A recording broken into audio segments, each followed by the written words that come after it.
One.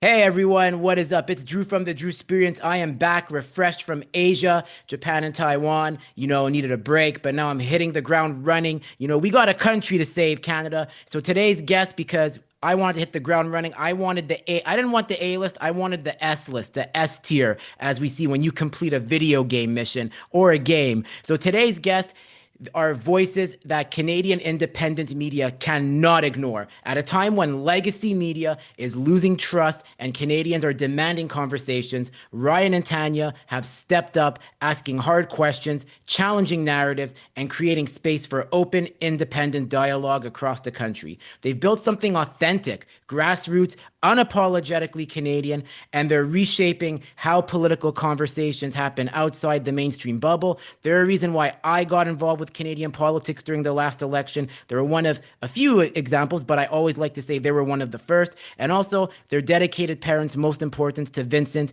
to a cause that's very dear to us, autism awareness, that will happen in the conversation. I'm thrilled to welcome the next honors of Canada that should be given out by Senator Leo Housakos, or whatever the title is that Canadians get, that whatnot. Please welcome Northern Perspective, Ryan and Tanya, to the show, the Drewsperience. Welcome, guys. It's great to have you. Thank you so much, Thank Drew. you. And it's an honor to be here. Thank you so much. Thank you, Drew.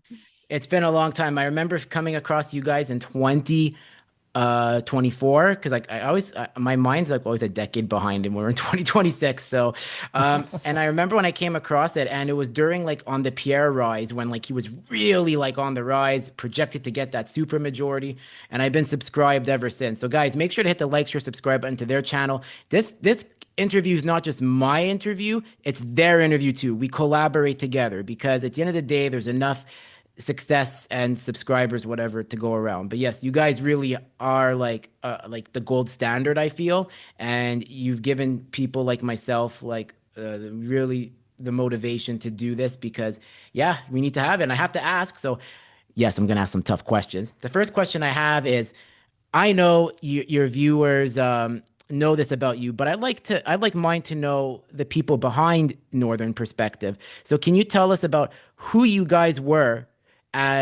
before embarking on the Northern Perspective journey? Well, that's a fun one. Um, so I was a country boy Mm-hmm. actually. I grew up in rural Ontario Mm-hmm.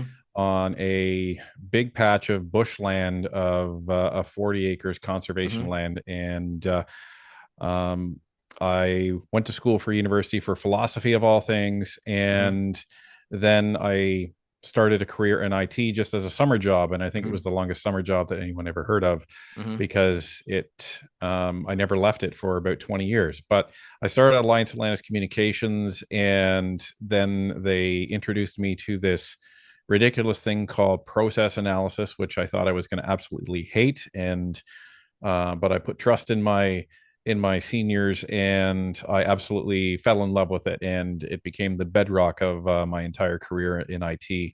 And went to a couple of different organizations and helped reshape how they manage their IT departments, and eventually landed in a government position as the head of IT for the Canadian Center of Occupational Health and Safety, and completely revamped that organization around. But I've always had this Boy Scout motto in me, where you always leave a place better than where you found it, and that's been my mantra wherever I've been. And I was a Boy Scout all my youth, up until Ventures, Chief Scout, and it's just I've always had this drive that I was supposed to do something bigger than what I was. And I told Tanya this before we got married, and I tell her now I don't have that lingering feeling anymore, which tells me I'm exactly where I'm supposed to be. So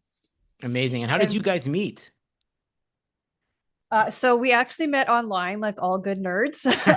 before online was I was gonna gross. say before it became a cesspool, yeah. um, but yeah, we did meet online. So my story is that I grew up in Niagara Falls, Mm-hmm. and I always had a love of animals. So I went away to school at Seneca College in King City. Hmm. I don't know what it's like there now. I haven't been there in many, many years, but at the time it was like all farmland and then the campus. And we had sheep on campus, we had horses on campus, we had cats and dogs and guinea pigs and rats and pretty much every animal you could think of. Hmm. And that's where I did my training. So I still am a registered veterinary technician. I haven't worked in practice for about a decade, but after school, I found a job in the Toronto area and I didn't know anybody. Most of my classmates had moved away. So I just used an online dating service, and that's how I came across Ryan.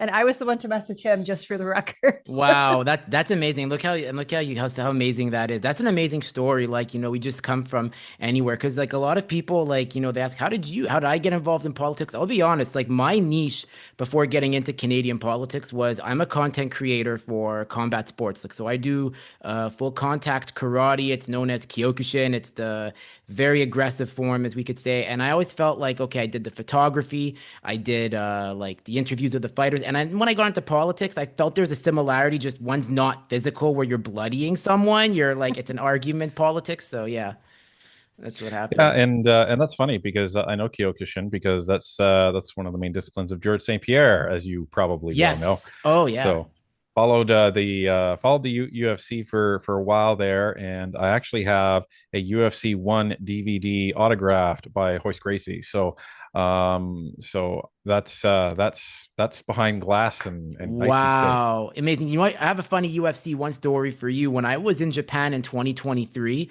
so that's like my vacation. That's my vacation when I need to reset from the year. So I was there in 2023, and I saw the guy Gerard Gordeau. He was in Japan, and I met him. Right.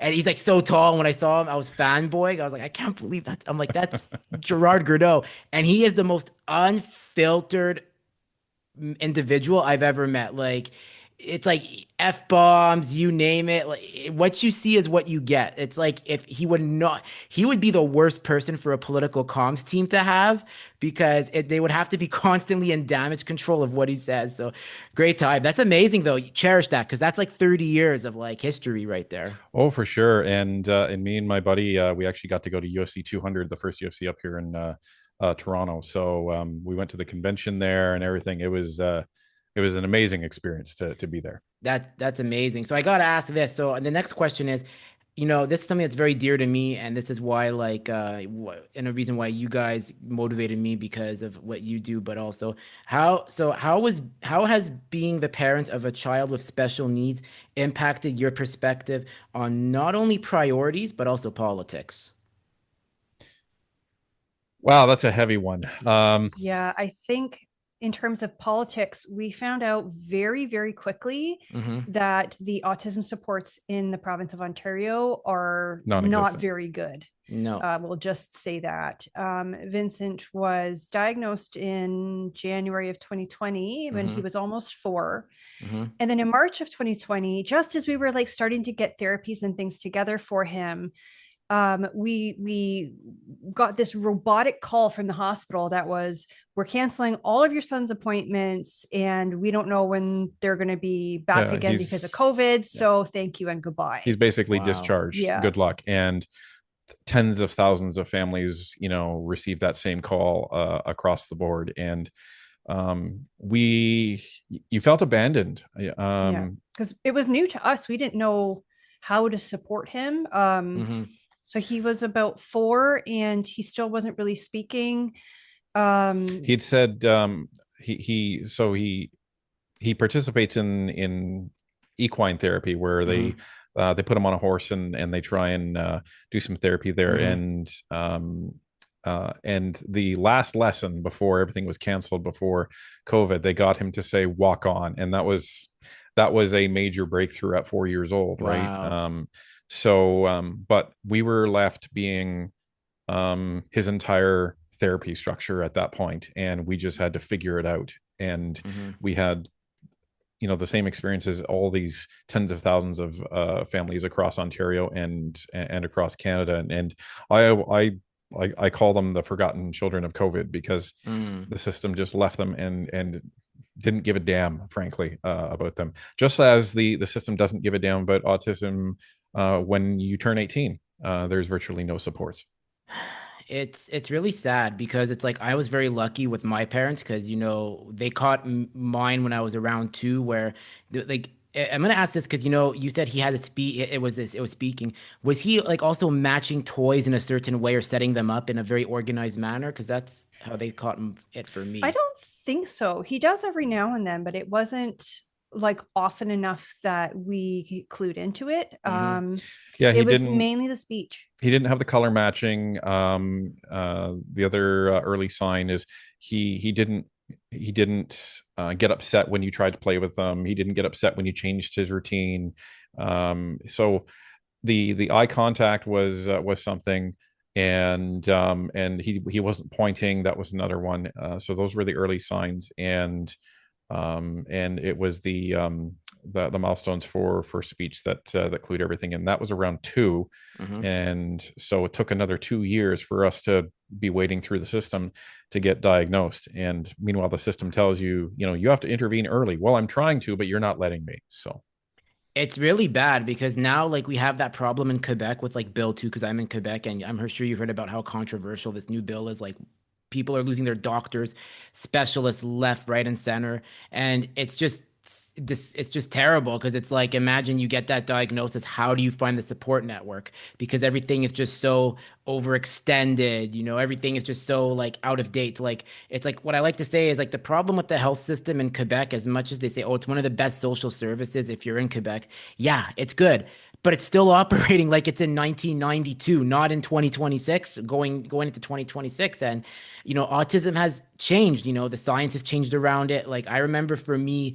they put me in because I had a big social skill problem where, like, let's say I met you guys and you'd be like, okay, Drew, we're gonna talk about like what was one of my special interests? I think not trains as a kid, but let's say I only want to talk about James Bond, like the movie series. And I'd say, okay, I want to talk about this one constantly. And I wouldn't let the other person talk, so they had to put me in a special group to like teach etiquette. And that was like really eye-opening for me because it made me realize like how I'm very fortunate to be high functioning, because you just hear the amount of stories that are so challenging, whether it's mid functioning, low functioning. So just being around that, and then when you find out later on like why you were in that group, it gives you a lot of perspective.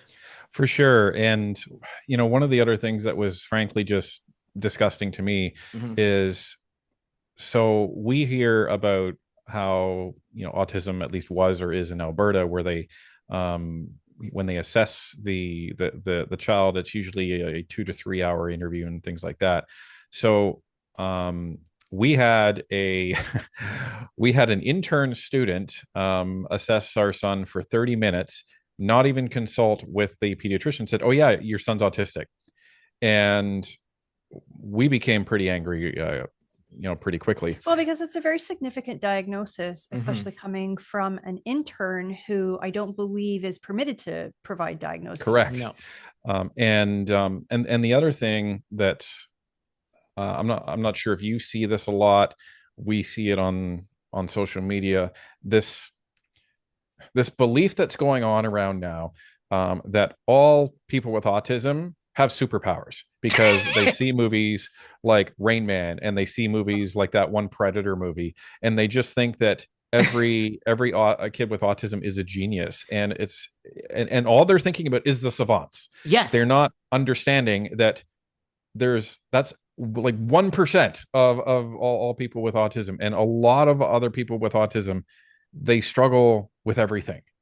And it really really frustrates me to hear some of these people who have no experience with autism say, oh, it's a superpower and you shouldn't treat it at all. Okay, you need to go away now and never talk about this again. So but have you come across stuff like that? Yeah, so I'm going to tell you one example. So, like, a few of them, the one thing that really makes me angry as someone that's high functioning, people say, "Oh, you're autistic? I didn't know that, Drew." What do you want me to like? Do you think like, do you want me to Where's You forgot your sign? You forgot your Do sign. you want me to put the sign on? Like, listen, for example, like I have like look, because I'm very well spoken right now. Okay, that's because like it's like that hyper focus when you're good at something and you're doing it over and over again. Like for example, like on my desk right now here, I'll show you an example. Like I have a specific setup. So this is a deck of cards I have. It's a mix of Pokemon cards and hockey cards from the 90s. If that order of cards gets disorganized and it's like I focus on it for like who disorganized it, who moves stuff around. It's very like, and it really disrupts, or reading comprehension. Like that was my biggest problem. Like I was in a special needs, no, whatever, like learning disability for like dyslexia. So I was diagnosed with what was called pervasive developmental delay, not otherwise specified. It could have been then Asperger's, but then they just said, okay, well, we're just going to throw it into ASD because, yeah, we're changing it up. So yeah, it's a big struggle. I really also hate it now what I see Ryan and Tanya, which really infuriates me. Like it really gives like those in the community like a bad rep. Like when people go on TikTok or ChatGPT and say, "Oh, I think I have this. I might be autistic." It's like, no, go to a therapist. Go get checked out, and or like when they get caught for their grift. Like let's say like there's like some scam going on. Oh, I didn't know I'm autistic. And now you're making it look like now you're putting a target on our backs. That's unfair for everything we try to be. And the other thing too is like it's like it's yeah, it's just yeah, it really infuriates me. Oh, and also too, which I would say is the leftist narrative that puts autistic people in a box to say you're a victim, there's a reason why you have to take this welfare. And that's why I got involved with the Conservative Party because it was Pierre's announcement of the nonverbal daughter Valentina, and when Bill S-203 came in, I felt I had to take a stand, and I said, "This is why I'm going to be a conservative." Because what the thing is, just because you have autism or some disability, it doesn't mean you're disabled for life. You have potential, but Bill S-203 was going to give those Canadians after 18 the support they need, the tax credits they need. Because once you're 18, as you said, they're known as statistics. I'm very lucky I'm not a statistic. I was offered that government welfare, but my late parents said, you want to take that, you're limiting your potential. So that's why like I'm a big spokesperson to say don't let people put you in a box despite your challenges. I made a ton of mistakes. I'll keep making a ton of mistakes. And at the end of the day, it doesn't make even if I have even if I have autism spectrum disorder or any disability, the point being is you get up on the saddle and you keep moving forward, and that's how it is. You don't put yourself in a box. Yeah, it's a rant, but yeah, I get And very and emotional. and good on you, Drew. You sound like the anti-left, like the epitome of the anti-left, because the left wants to make every excuse as possible for anyone, not even people with any challenges, to not be able to do anything in their lives, and they want to just say, you know what, you just need welfare. That's all you need, and the government will take care of you. Don't worry about it. And that's where DEI came from. Oh well, you can't make it yourself. How how dehumanizing and how humiliating is that when they say, Hmm. well, you can't make it yourself, so we will create a fast lane for you because you're black. Oh sorry, you're not going to be able to do this yourself. Um so you're basically telling them you're too dumb to get in without our help. And I know a few people even on the indigenous side that refuse to take any of the indigenous advantages Hmm. because they don't want that reputation of leeching off the government, and they want to feel like they're earning their way just like everybody else. So based on that, good on you, Drew. I think that is a phenomenal example for even regular Canadians, not even people with autism, because that is what Canada needs more of. They needs more of, no, I don't need help. I will help myself and I will empower myself and I will succeed myself. Exactly. No, like the one thing too that I like to say is like, listen, guys, like sometimes like when I met, like it's like I always tell those like who are feeling down, like if they're disabled, I go, guys, I know it sucks. I know like with the challenges, but look what I've accomplished. Like, look, I have a small time podcast, not as big as you guys, but it'll get there. I don't like competing, but I like, I always say, by the way, please hit the like, share, subscribe on both our podcasts because we're collaborating.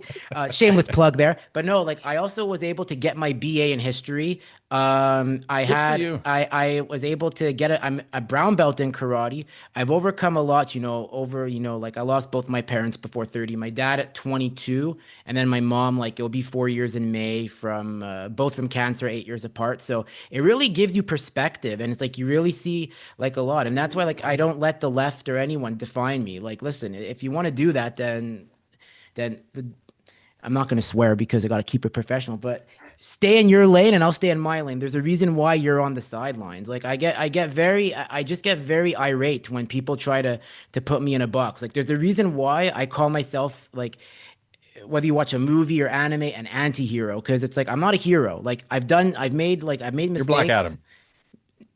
No, I like to say I'm more like not Black Adam.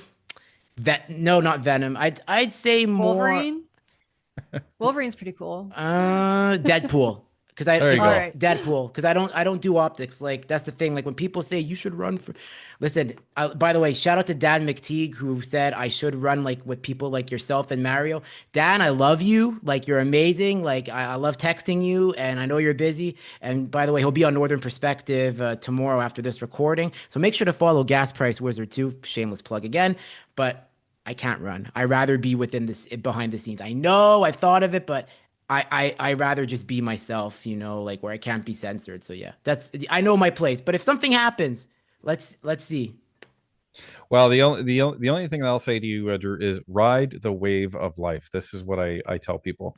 Mhm. The wave of life is something that it nudges you or pushes you in certain directions, Mhm. and sometimes people miss it, and sometimes Mhm. people fight against it. And I think the worst thing that you can do is you fight against that, Mhm. and it ends up in bad results. But every time I've kind of felt that wave push me in one Mhm. direction, I've gone with it, and it's never led me wrong. And it will push you to where you're supposed to go. Sometimes the universe will give you a tap on the shoulder and say, Mhm. Drew, you are right where you're supposed to be, and you just need to be open to that, and you'll make it all right. Amazing. So that's right. So got to take it here because people want to know what led to Northern Perspectives creation and influence your views to become conservative. I think I've been conservative pretty much my whole life, or at Mhm. least since I've been able to vote at 18. Mhm. I think initially it was kind of like rebellion because most of my family at least used to vote liberal. And Yeah, we fixed that. yeah, So we have fixed most of them. But I have one uncle who is very involved with the Conservative Party. He's Mhm. been a card carrying member for many years, and he's actually the president of the Canada EDA now. And we started talking about politics because growing up, politics was always kind of taboo in my family. It was one of those things you don't talk about because it causes Mhm. fights. But my uncle would talk to me about it a lot, and it was interesting the things that he had to say, and it just made sense. Mhm. And I think I think what really kind of kickstarted this whole thing was when Pierre had put out his leadership race video. Mhm. And I remember seeing it, I think on Facebook, and going, that's the man who needs to run this country. Mhm. And sometime later, we started Northern Perspective. We were so in Ontario, after your child is diagnosed with autism, there's a wait list, but eventually you get some funding for therapy. Mhm. And then once it runs out, that's it, you're on your own. So we were at the point where we were almost running out of funding, where we were going to be on our Mhm. own. I was a stay-at-home mom. Ryan was working full-time. And because of the increase in the price of everything, we couldn't do it. And I had said, do I go back to work as a veterinary technician? Or maybe do we start a podcast? And that's what we decided to do. We said, okay, let's start this podcast. Let's see how it goes. Mhm. If it doesn't go well in like 6 months or a year, then maybe I can consider going back to work. But I'd been out of work for probably 6 years at that time as a stay-at-home mom, so it would have been hard. But fortunately, the podcast took off. well, and there's the other side of that too, is during COVID, everybody had nothing else to do if other than working, except be going online. And so we were watching a lot of just random podcasts independently. I was watching them downstairs, and I didn't know Tanya was watching some upstairs, and Yeah, I'd put them on while I was um cleaning or whatever. and I was watching Jordan Peterson. I was watching a couple of Canadian couples, just reacting to things. And then during lunch one time, I think one of us put it on, and we realized, oh, I didn't know you watched that. And Tanya started talking about, well, we could do that. We could react to stuff, and we could comment on the state of things in Canada. And I said, yeah, sure. You don't know how much work that is. And I um, didn't. and then and then when it came to really things coming to a head, the freedom convoy, the mandates, the increase in the pervasiveness of gender ideology, demonizing people, demonizing white boys, um, and looking at the environment that Vincent was going to be having to grow up in. I said, if 20 years from now, I don't want to be looking back and saying I didn't do every possible thing I could do to make this country a better country for my son. So we finally bit the bullet, bought a couple of mics for $100, and figured out how to stay anonymous for the show, and off we went. And then when we started, we put out this one video. Who do you think should be the next prime minister? And that actually got some views for us, and we said, okay, I guess that's the direction that we're going. And me being process minded and being able to translate IT speak to business and business to IT speak and process, it was really easy to break down politics as it was happening. And Canadians love that, because they, for the first time in their lives, they started to understand and learn how their government actually worked. Yeah, I learned from you guys actually. And then I had to buy the book by Eve Chipiuk, Reconnect to Canada. And now I'm watching every time you guys have a video out. Like it's like I always look at it. I love it when you go, I can't say because it's copyrighted probably. Let's take a look. Can you give us That's a not let's take a look? copyright. Uh, Yeah, uh, it inadvertently became a catchphrase, and now it's expected. If I don't say it, people say you didn't say it. So I love it when you I go, I love it when you do like, let's take a look. Like with that like skeptical smile, like of what's going on. Yeah, oh, that's amazing. And look how it's grown. Like, I mean, you guys have really become a force. You guys have were really amazing on the campaign trail. What was like, how, be on, like, let's be real. How crazy was the the adrenaline rush from start to finish for your first election campaign? Oh, it was something. I don't Um, even know if we had time to think about it because we were driving all around the Greater Toronto area. Hmm. You were like out to London, Oakville, Cambridge. I don't think we went down to Niagara, but we were here in Hamilton. We were everywhere that we could be just to support the candidates and hope to get a few Hmm. seats. well, and that was crazy because every day there was 2 or 3 videos that we were putting out per day. Hmm. And we would go out door knocking, we would go out canvassing. Tanya was helping calling, just calling people out of EDAs. We were connecting with the Kitchener riding, the Cambridge riding, Flamborough Glanbrook, Stony Creek. I think it was Niagara South, Oakville East, Oakville West, like Burlington, everywhere. And we were just going all out, because, and we were telling everybody, get out there. Don't be looking back on this election saying, well, I didn't help enough. So we went balls to the wall, and it Me was too. it was exhausting, but at the same time, you didn't think about it. You didn't think about how tired you were during that period of time. And we were doing live streams, and live streams would last 3 to 4 hours. We did the English debates. We had, I think it was up the English debate. We had over 26,000 people on our live stream. Hmm. And election night was insane, where we had Dan McTeague and Bob Bertina here, 2 former Liberals, Wow. um, with us, commenting on the results as they were coming in. So it was something. And that's why we actually took 2 weeks off over Christmas, because I said 2026 is going to be a crazy year. We could have another election this year, and we need to recharge. I agree. I definitely agree. And I was the same way too. The adrenaline dump after, I did feel pretty, I wouldn't say depressed, but I was quite forlorn because I really thought like we could make a difference. Because like with my candidate in Mount Royal, I'm sure you heard about how Quebec in Mount Royal was the one riding that almost flipped blue in Montreal, like the one riding. And then it's like, how the incumbent won, and it was like I was so depressed. Like I was like, I can't believe it. Like it But was, I think yeah. about it like this, Drew. I think about it, if all of us just stayed at home and didn't do anything, Carney would have a majority right A now. super Yeah. majority. Yeah, I remember one of the MPs that we were volunteering for had said, I'm going to work as hard as I can because the way this is going, I need to be that guy who denies them the majority. Yeah. So what everyone was constantly asking us, what do we think the polls are? What do we think the polls are? What do we think about the polls? And what we were saying the whole election is forget about the polls, assume you're behind and work your ass off, because that's the only way you can Mhm. even hope to win an election. Because I used to be a sprinter as well, and it was the same thing. I never looked back to see where the other No. guy was. It was, I just need to run my ass off until I get Mhm. across that finish line, and that's what an election is. So to take it to the next question, if we had a conservative majority in the last election, what would have been different? Where do you both think we'd be today?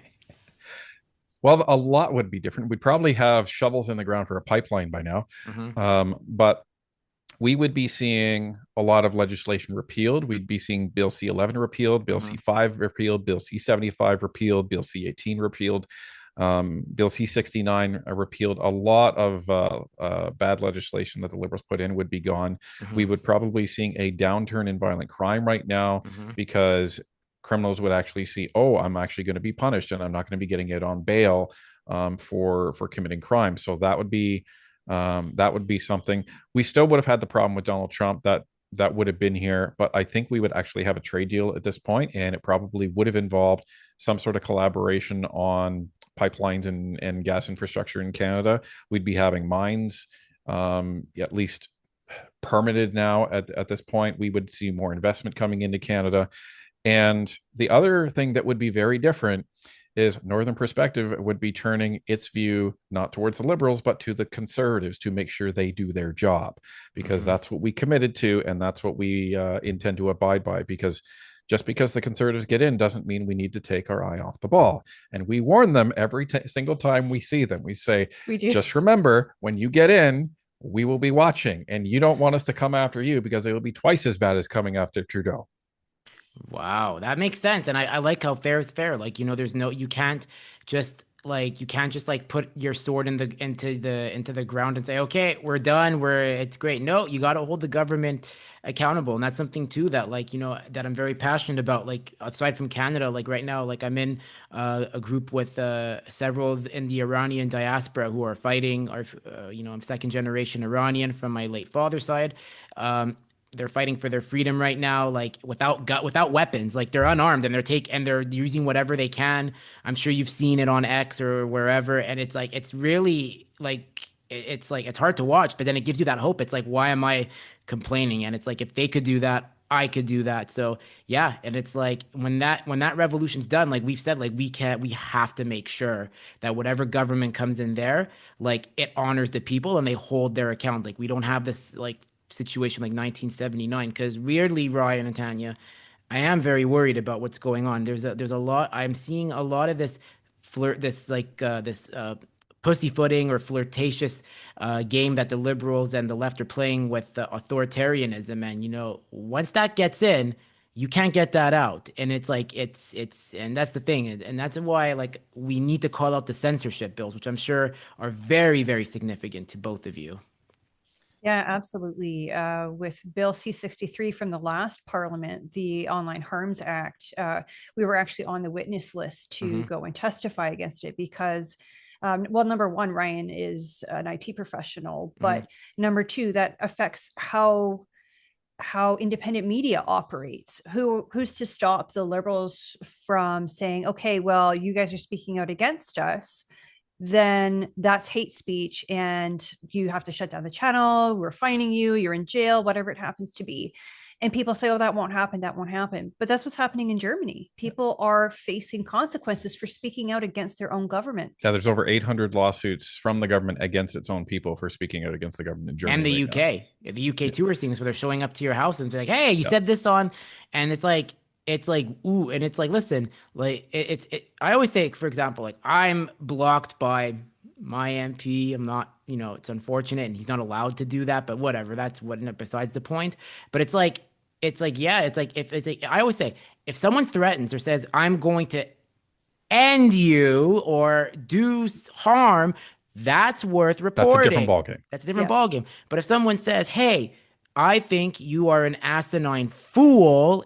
No matter how explicit it is, have some thicker skin, and you don't. And it's like, just say it, just ignore it. But yeah, no, it's very dangerous. And I think I'm glad that you guys are calling it out because you know I know, like, because once you lose freedom of expression or speech, people self-censor, and then we can't have those conversations that are needed.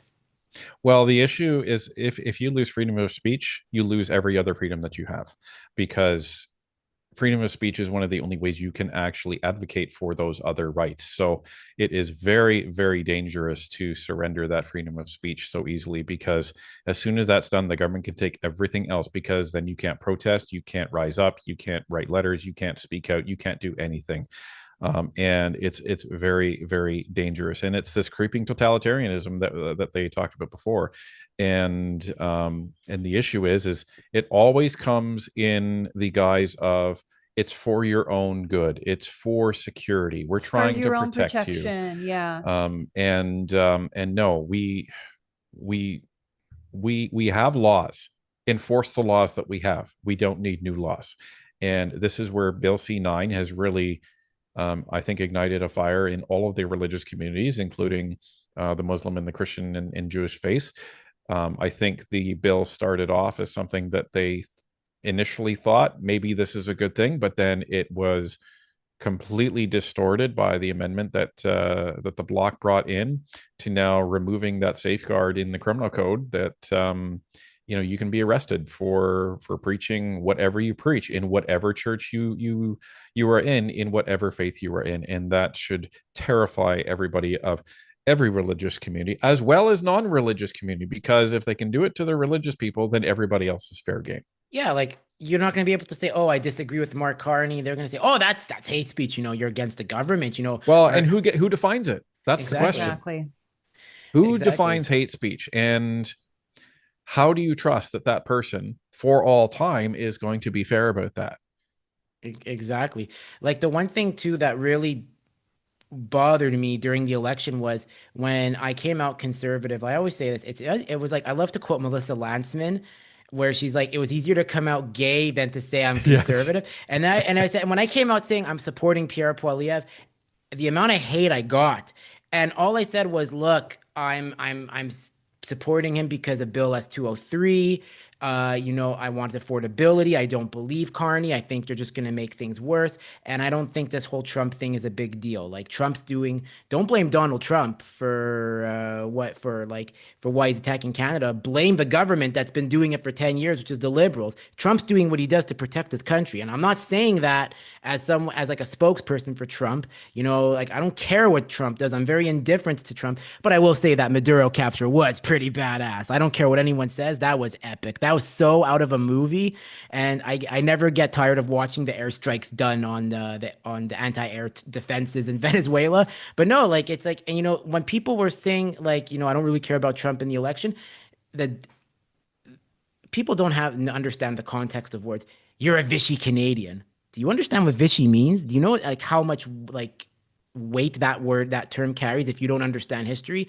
They're like, someone called me, Drew, you're a Vichy Canadian. I'm like, Great, you're calling a Jew. You're calling someone that's Jewish a Vichy? Like, how? How? Yeah, it's the same thing with us. I think I don't post anything on my personal social media Hmm. about anything I do. Hmm. Um, but evidently I haven't needed to, because I've seen people tick down like the number of friends, and Hmm. it just shows me, okay, so your political beliefs are a criteria for being a friend. Got it. This is where Canada has actually come to be. And people say to me, well, Pierre is causing all of this division. Really?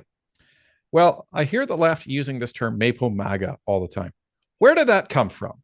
It came from one question period where Chrystia Freeland coined the term in the House of Commons, and the left has been using it ever since. So they being the Liberals and Chrystia Freeland, started labeling the Maple MAGA group a undesirable group of Canadians.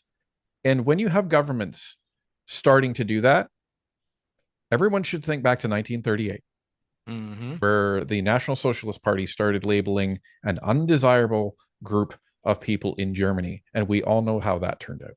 Exactly. Well, we have a term. I have a term for when they call us Maple MAGA. I like to call the left MAGA liberals because basically,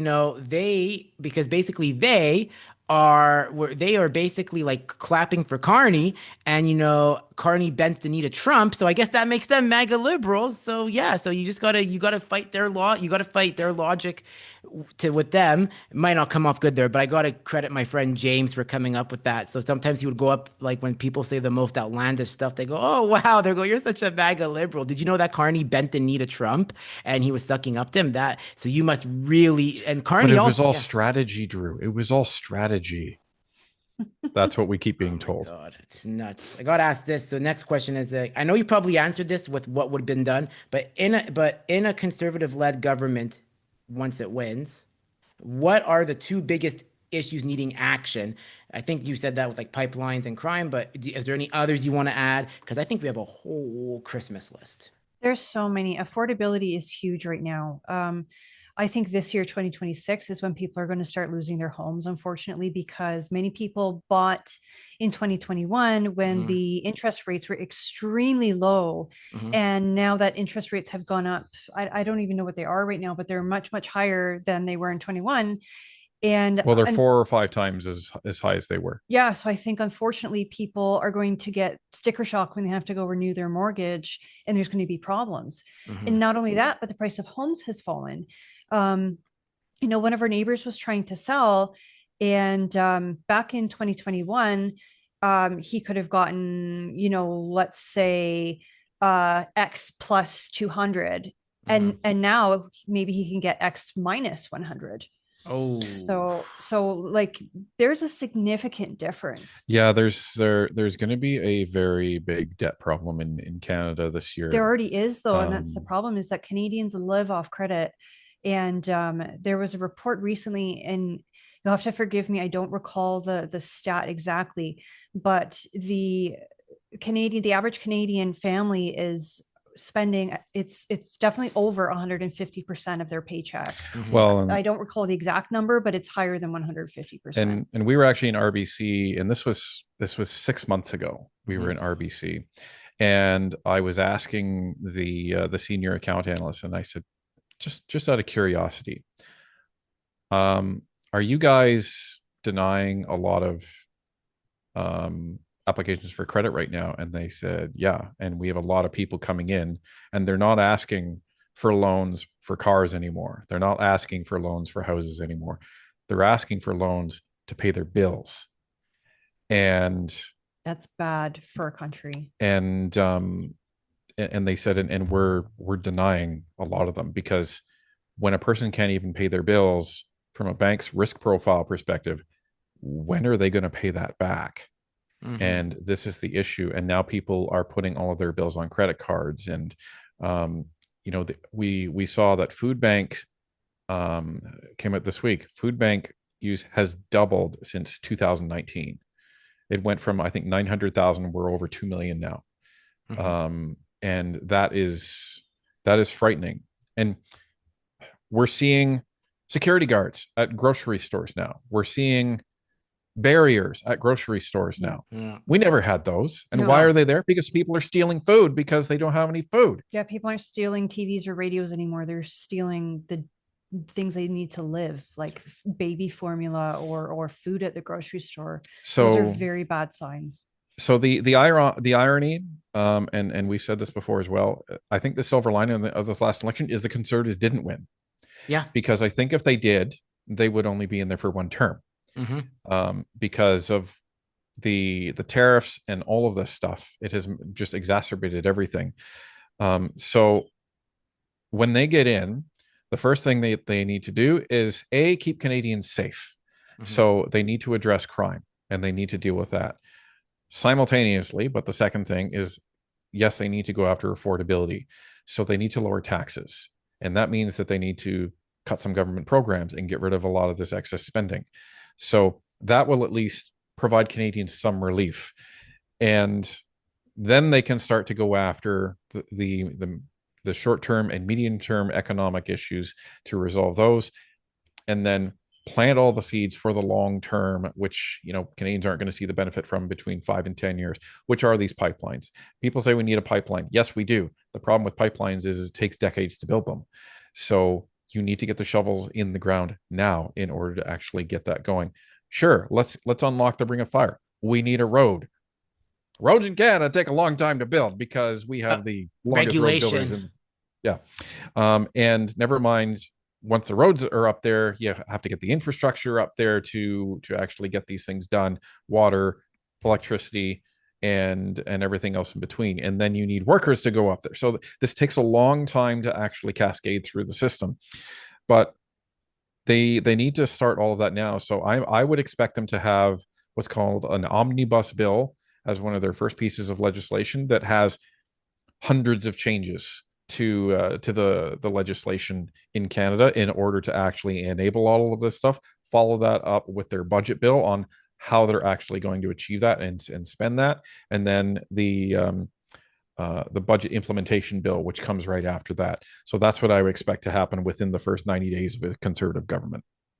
Amazing. Does Pierre try to use like some um, executive order, whatever the term is in Canada, because we don't have that in the US? Do you think that can get done with the provinces? Because remember, some will play hardball with them. Like Quebec, mine, they have a green lobby. That's the problem with Quebec. And how do you? Yeah, so I think what'll happen, especially if they get a majority, is Pierre will use the federal jurisdiction to say, thank you very much for your protest, but that's actually, you know, federal jurisdiction. So a pipeline's coming through Quebec, whether you want it or not. A pipeline is going through BC, whether you want it or not. I think what he should do is what Carney tried to do, which is have a summit with the premiers and say, this is what's happening. So you can either work with us and we can collaborate in and have it as constructive as possible, or you can work against us and it's still going to happen, but you're not going to make out very well with your constituents, and you're not going to get any benefit about this. So pick your poison, because we're in an era now where we are sitting on a literal gold mine of resources, and we have squandered it for decades. We should be per capita the richest country on the planet right now, like bar none, and we're not. So we need to stop this, to use your term, pussyfooting around with all of these special interest groups. You need to be respectful to the Indigenous folks, but you also need to let them know, listen, this is Canada, we're the federal government, and this needs to happen.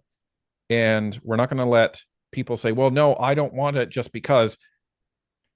We're going to do it. You're not going to like it, and you're going to actually be better off because of it, because you're going to be a lot more rich. And one of the things that Pierre has said, which I completely agree with, is in these plans where they want to put this infrastructure through Indigenous territories, is they want to say, you're going to get a share of the profit.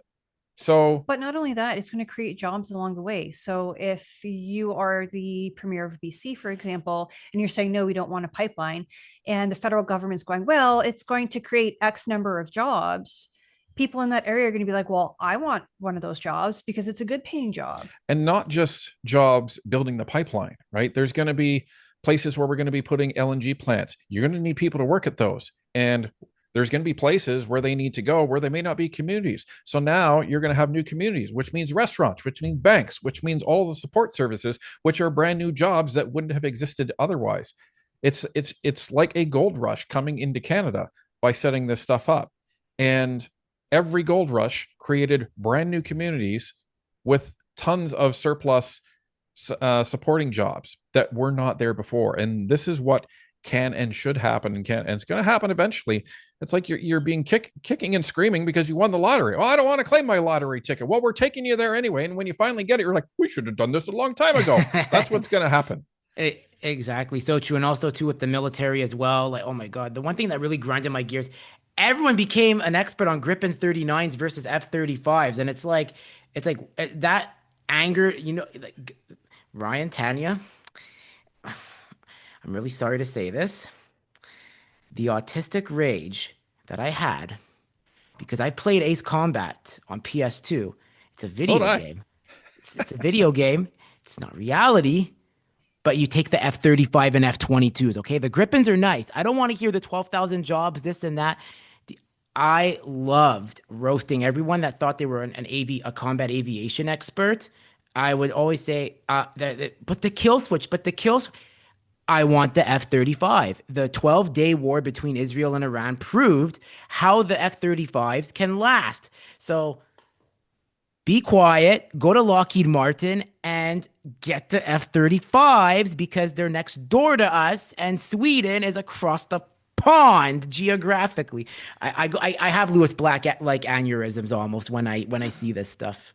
Well, the best part is this job argument because these people, to your point, they have no idea what they're talking about. And they have no idea that we've actually been building pieces of the F 35 since its inception. They Yeah. don't seem to understand that. So the F 35 has been creating jobs. You'll actually lose jobs if we go away from the F 35 because the US will say, all right, I guess you guys don't want the F 35. So we won't actually subcontract to all of you guys anymore to build these support systems and the airframes and everything else that you actually do. So it is insanity. And they don't seem to understand that for the last decade, because our military has been saying, we need the F 35 that fits our specs, they've been retrofitting all of their airfields and hangars to support the F 35. Oh, wait, the Gripen doesn't have that. So it's insanity. It's literal insanity. It is. It's like also too like, the fact that like the one thing I like is that I like the idea of South Korea for the K-57 tanks because I love military hardware and all because cuz like it's one of my other special interests with anime. But anyways, point being, it's like I like that, but it's like we gotta look at the common sense here. The US is next door. It's easier to get those parts in and out logistically. Going to like Asia, Europe, it's like it's gonna take time. Like, what if the Russians and Chinese do invade us and we don't have the proper parts ready because we need it from Asia? And the Chinese could just say, "Oh, we're gonna shut down the Pacific. We're gonna do this. We're gonna shut down this. We're done. We're done. We're gonna be a vassal state of China, which I want to of China, and I want to avoid that at all costs." I had to say it like Trump does because I loved how he said China. I always love how he says China. it. China. Yeah. Yeah, it is what it is. It's crazy, but I got it. And the other thing I want to ask is, because this is the most important question here. How do you feel about Canadian conservatism going into 2026 and beyond? Because we've seen the rise of Pierre, whether you love him or hate him, and we see this like massive shift between the baby boomers and like the younger vote. So where do you feel conservatism is heading beyond? It's actually going in an unexpected direction, but I think a positive direction because before you would have you would go through school and you would just acclimatize to being a liberal. That's just what happened because you're young, you're dumb, and you think that you're owed everything. So that's basically what liberalism is. And then as you get older and you earn money, you actually realize, hey, I like having money and I like keeping my money. Maybe this liberal social policy thing isn't really my bag anymore. So it used to be the older you got, the more conservative that you got. And that has completely flipped on its head now. The older demographic is what won Carney the vote. I think it was like 55, almost 60% of boomers and up voted liberal, whereas the conservatives won the 18 to 20-year-old vote. They won the 20 to 35-year-old vote, and I think they won almost every other demographic. But the problem is that young people Don't were vote in not numbers, yeah. voting in the numbers that folks 55 and up were. Mm-hmm. So even though the vote percentage was there for the conservatives and the younger groups, the numbers were not there. And the conservatives also won the immigrant vote, which was very, very interesting. And in speaking to some of our neighbors, they're actually immigrants. One of them's from Pakistan, one of them's from Portugal. And 6 months prior, I was talking to him, and he just I never bring up politics with my neighbors; they bring it up with me, and they know what we do. Well, the one doesn't. But he asked me about this Polyev guy, and I said, "Oh, I think they do good." And he said, "Oh, I don't know how they I don't know if they like immigrants, and my community doesn't think they like that." 6 months later, and we're leading into the election, and he says, who are you going to vote for?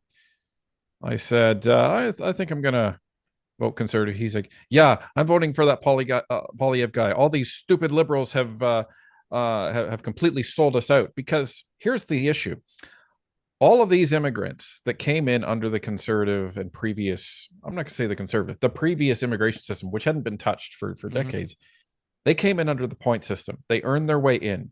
They had to wait years to get in, and they had to prove that they were going to be an asset to Canada, and they had to go through all of these hoops. They see these new policies and all of the people that are coming in, and we're letting people in that we shouldn't have otherwise let in. We should be letting in doctors. We should be letting in builders. We should be letting in all of these people and the skills that we need. But they're letting in refugees en masse. They're letting in people that come in and they claim asylum and now they're here. So they're letting in all these people and they're getting a free pass to Canada. And it's really ticking off the old school immigrants. And that's why the Conservatives won the immigrant vote. And lots of, I don't want to say lots, but a percentage of the people who are coming into Canada as immigrants have criminal records. And either they're getting here by claiming asylum, or Canada's not doing a good enough job checking the criminal records. But there's gangs here in Canada that there were not here when I was growing up. But in terms of where conservatism is going, I think it's really blossoming in the youth. You're seeing a lot of youth groups in universities start to increase in conservative popularity, which is, again, that's phenomenal to see, because not only are they realizing that the federal government is not really helping them, that means that they're pushing back on the ideology that is being forced into them at the university level and at the high school level. So that is actually really, really encouraging to see that these young people are realizing what's going on, taking a stand, and they're saying no way. Actually, a lot of the folks that we volunteered with here in Hamilton East Stony Creek were young, like I'd say 25 and younger. So that's really encouraging. Encouraging. But they also see that this liberal government has completely destroyed prospects of their life. Like, there's people that have said, I'm never going to get married. I'm never going to have kids. I'm never going to have a home. I may not have a job. Right after Michael Ma had crossed the floor, we went to our MP's office just to say hello and Merry Christmas and whatnot. And we were speaking with one of the staff members, and he's like, it's over. I'm never going to make it. And I thought he was talking about the party is over. And I said, it's okay. They don't have a majority and there's going to be by-elections and so that. He goes, no, you don't understand. I'm talking about, like, I'm not going to be able to get married. I'm not going to be able to have kids. Wow. I'm not going to be able to have a home. And he's probably 25 to 27, if I had to guess. And a very capable, very ambitious young man, right? So this is what you're seeing with a lot of these young adults, and it's heartbreaking to see. And it's, sure, some of them are the stereotypical, lazy Gen Zers, but there's a lot of them that it's not for lack of wanting to work. It's not for lack of wanting to succeed. It's that even if I work 2-3 jobs, you will never have enough. And even if you can get that house, how are you going to keep it? Because you have the mortgage payments and then you have property taxes skyrocketing everywhere, all under the guise of this blanket, well, we need more social programs. And no, you need to engage in the Drewsperience, where you don't need social programs. You need to give Canadians the ability to be empowered themselves and be successful. That's what you need to do. And if you can't do that, then get out of the way and let a government come in that will. Amazing. Well, thanks for the boost there. And one thing too, guy, the other thing is, I wanted to ask, because I like to compare politics to hockey as well, where it's like, you have your captain, which is the leader, and then you have the star forwards. So I always like to say Pierre's like the Alexei Kovalev of politics. You're either going to love him with the skill he has, or you're going to hate him, because that's what it is. He's an enigma in a way. But or you know what? I'm going to say this. You know who Pierre reminds me of? Sergei Fedorov, because he had that flow to him. And it's like, and he's the reason why the liberals hate him, like they hated playing against Fedorov in the league back in the day. He was so complete. He could do everything right. Listen, he's not perfect, but he had the complete package to like be either a 100-point scorer or a 60-point scorer. I think Pierre, when he came in, was a 100-point scorer, but now he's realizing if I want to win that cup, which is the election, I have to like become more of like a responsible player. And you know, I'm not saying he's going to the center. Like people say, he has to go to the center.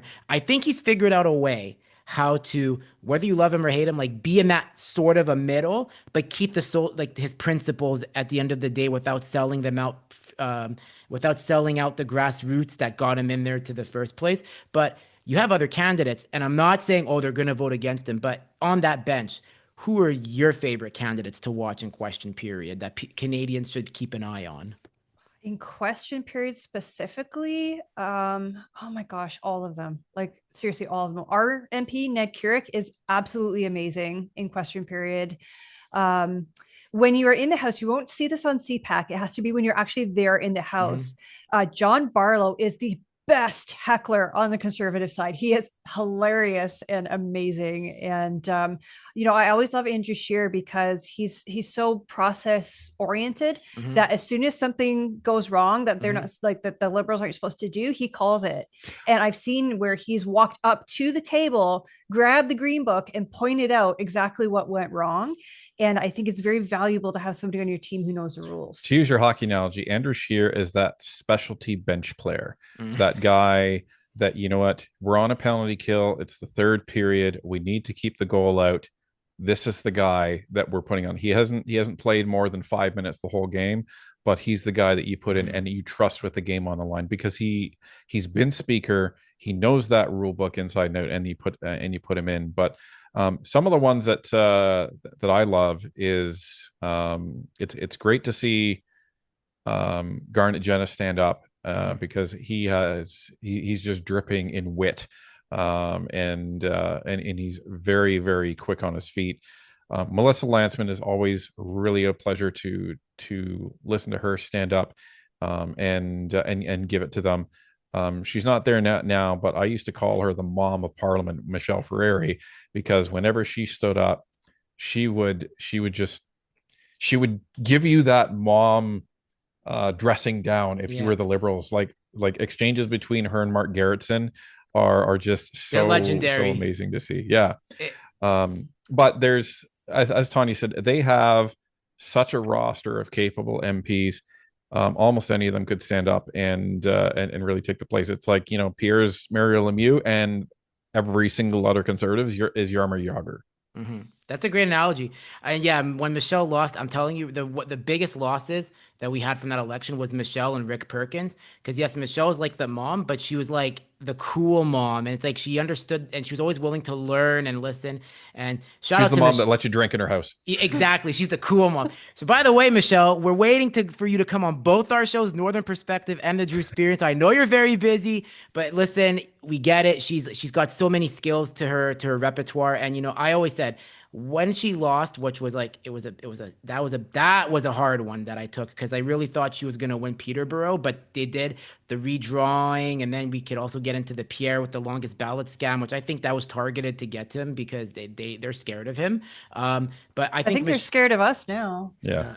scared of you Ryan, guys. 'Cause I don't know if you saw, but Ryan went to committee to testify against the longest ballot and to testify good. about the evidence we found. And I think it was a very, very poignant testimony. And I haven't heard from the longest ballot since. So I don't think they're going to be doing that again. But no, I think Michelle should be hired as the comms director for Conservative. I mean, they have one already with Katie Merrifield and others who are amazing. But Michelle will just be that good, like, consultant voice because she's still there. Like, she's still there even after, like, not being there. Some say, no, she'll run again.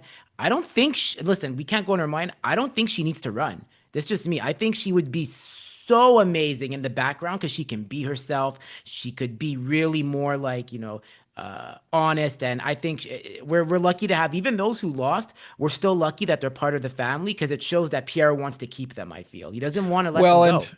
and this is the point, right? This is the point that Mm, I think a lot of people don't understand. mm, And when I see a lot of people, I think it's people that are skeptical about Pierre and the Conservatives. Those are the mm. people I'm talking about, because the Conservative MPs that lost, they didn't just say, okay, well, I guess I'm done, and walk away and you don't hear from them again. No, they have been more vocal than they were because, and to your point about Michelle, she doesn't have she doesn't have to be careful anymore. She doesn't have to answer in front of a press conference. She doesn't have to answer to reporters. She can just go on Facebook, make a post, and it doesn't matter what she says. She doesn't have to check with anybody if her wording is correct. She can just say whatever she wants, and she's still advocating for the Conservatives. She's still advocating for Pierre, and she doesn't have to. There's no interest in it for her. Same as Rick Perkins. Rick Perkins has been just as vocal, if not more so. And he said, "I'm running again. Screw that. Next election, I'm back at her." Mm-hmm. So these people have a passion for Canada, and they really, really care, and they believe down to their bones in the Conservative platform, and it needs to be implemented in order to turn this country around. So that's the thing that I think is very interesting about those particular MPs. Having lost, it did not diminish them at all in terms of how active they are in the political scene. That's very true. And also shout out to a guest that very important to us, Senator Leo Husakos. So is there any Leo stories you have? Because I'll tell you mine. When I first met him, I was like, oh my God, that's Senator Leo. And I had him sign my Time magazine autism issue. And he's like, I don't need to sign this. I go, yes, you do. I go, sign it. I go, you're the reason why Bill S-203. So yeah, so Leo I love that man. And thank God for him as the Senate opposition leader, because he's like, I wouldn't be doing what I do if it wasn't for him. And shout out to my new mayor, David Torchman, who won his election by a 7-vote recount. And wow. Yeah. Wow. Yeah. So Leo Husakos he's a true gentleman. Like he's a true statesman. He has always paid very special attention to Vincent. I remember when we were in Ottawa was it September, I think. He invited us up to his office, and Vincent had some cookies there, and Vincent had a couple, and sooner or later Vincent was eating like the entire sleeve of cookies, and I'm like, Vincent, stop, right? And I'm like, behave, don't eat that many cookies. And Senator Husakos is just like, let him eat the cookies, it's fine, right? And he also took for us the best family portrait I think that we have ever had. He invited us to sit down in his seat in the Senate, and he took a photo of us, and it's absolutely perfect. I gifted it to my grandparents for Christmas. It's one of the very, very few, and I mean less than 5 pictures we've ever taken of Vincent where he's smiling for the camera and looking at the camera. It was amazing. But my story of him is the first time we interviewed him.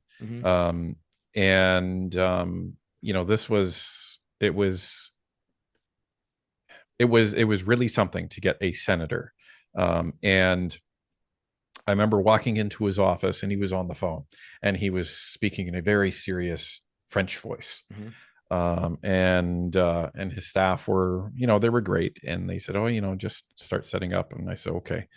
So I start setting up, and he gets off the phone, and I'd never talked to him before. And, we met, shook hands, and I interviewed him, and Tanya had taken Vincent out while that was happening, and we seem to have this very familiar with experience with politicians, where I think they don't know what to make of us, and I wouldn't blame them. It's just there's some idiot YouTubers coming in, and they're going to be asking me some questions. But then when they get to the end of the interview, I think they realize, oh, they're not idiot YouTubers. They actually kind of know what they're talking about. And immediately after, Leo said to us, what are you guys doing now? And we said, well, not really any plans. We were going to go to lunch. Well, we're having a little bit of a barbecue downstairs if you want to come. So we're like, oh, okay, that'd be nice. So what we're thinking is that, okay, so Leo and his team are putting some hot dogs on the barbecue, and then Vincent will have a hot dog. No. This is not what this barbecue was. We get down there, and the courtyard has like 500 people there, and the barbecue was I think it was the Alberta Cattle Association, or Cattle Association, Cattle like Association, and they're like grilling cow there. They had pulled beef burgers, and they were incredible. And down there, half the Conservative caucus was there. Garnet Jennis was there, and we hadn't met him before at that point. John Barlow was there. We hadn't met him. We got to meet him at that point. And Leo's like, hey, you come over here. He's introducing us to all of these senators, and we're just like, oh, that was a good decision to come to this barbecue. Yeah. It was incredible. Like everybody was just so welcoming. It was awesome. And yeah, there was liberals there as well, but it was something else. And it was just, you, again, you never know what's going to happen. And this is where I say ride the wave of life. So when a senator says, are you hungry for some lunch? Come down for a barbecue. Say yes. The answer is yes. Amazing. And that's where I guess we'll end it there. Guys, I really want to thank you for doing this and taking time. Like it's such an honor. And as I said, like I really hope this is not the first time and the only time there's gonna be more. Well, I'll see you in Calgary. But where can they, by the way, guys, one thing I want to say I forgot to mention is at the beginning, please buy their book, Vincent Goes to Parliament. This is the greatest $20 you can spend for your kids to learn about government. Ryan and Tanya have taken the extra time to write this book because they want the future generation to have knowledge. Don't buy toys. Toys fade from memory, but knowledge stays forever. So get Vincent Goes to Parliament on Amazon, and it's on the link in their YouTube channel, Northern Perspective. They did not pay me for this. I genuinely wanted to do this because they are making a difference. So where can they connect? Where can people connect with you guys? So they can connect with us directly on our website if they like it, northernperspective.ca, and you can that's where the links to all of our socials are. You can look us up at Northern Perspective on YouTube, on X, and on Facebook, and that's where we post everything. So Amazing. Go ahead, Tanya. Oh, I was just going to say, Vincent Visits Parliament. Thank you so much for bringing that up. It was a passion project for us. When we started traveling to Parliament for interviews and things of this nature, our son Vincent comes with us, and he absolutely loves it. He just adores going to Parliament to the point where about halfway through the summer this year, he was asking Parliament, and I'm like, no, buddy, we got to go in September, right? We can't go now. It's July. Nobody's there, but he gets very upset if we can't go into the House of Commons. So, but he absolutely loves it, and we wanted to share his love with other children as well. But thanks for having us on, Drew. It's been a great conversation. These organic types of discussions are always the best because there's no script, and it's just people having real conversations. And I think that's what a lot of Canadians have been missing, which is that authenticity and real conversation. So thanks a lot for having us. Thank you, guys. Make sure to hit the like, share, subscribe button to the Drewsperience and Northern Perspective. It's not just about my show; it's our shows together. Because I'm a collaborator. I'm a team player. I'm like the scrum master because you worked in tech, and I'm also kind of try to be that statesman. So, guys, keep up the great work. I'll see you in Calgary, by the way. Sounds good. See you in Good. Calgary. See you in Calgary.